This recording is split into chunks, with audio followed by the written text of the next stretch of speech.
Hello, this is Sheniynah Richardson of SheRich Educational Consulting here with Inclusive and Diversified Classroom Management 101. This is blog number 23, How to Live Forever. If you've watched previous videos, you've heard me express the value of collaboration over competition when it comes to the overall health of an organization, especially in a school setting. I've expressed that an every man for himself mentality impedes teacher recruitment and retention. Having to restart norm building every single year with a new staff is pretty much redundantly rebuilding the wheel. Now, I will say this.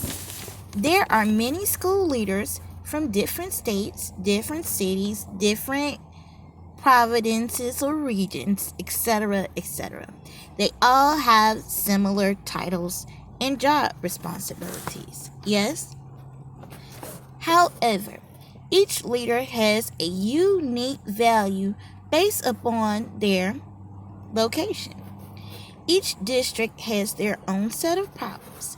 For example, a school leader in Georgia may have to face opening schools without having a working air conditioning unit, while a school leader in Colorado may have to create an alternative schedule because of snowstorms, which has caused the schools to close. Either way, a problem is a problem is a problem. And when you're in the midst of a problem, no matter how minor it may seem to outsiders, it's a crisis in your school. It's a conundrum to figure out. So, what does this have to do with living forever? Because it seems as if the weight of all these managerial responsibilities combined will shorten your life rather than add to it.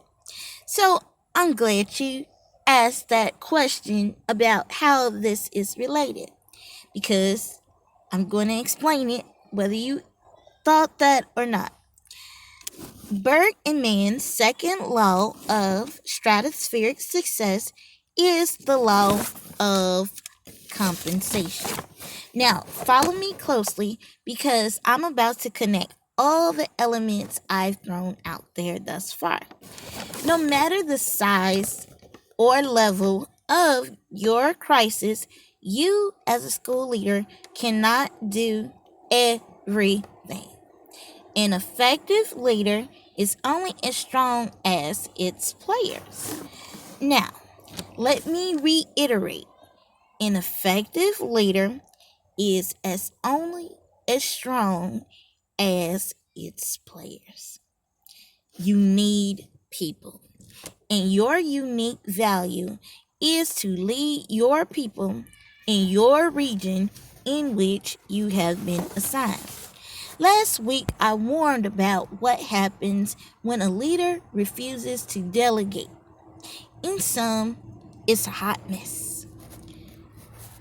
That is what I mean by collaboration over competition. Because, as I stated earlier, one person cannot do every single thing. Don't be a leader that has to compete with the teachers or other school personnel. These are not your opponents. I don't care how much they talk out of turn in your staff meetings. These are not your opponents. This is your help.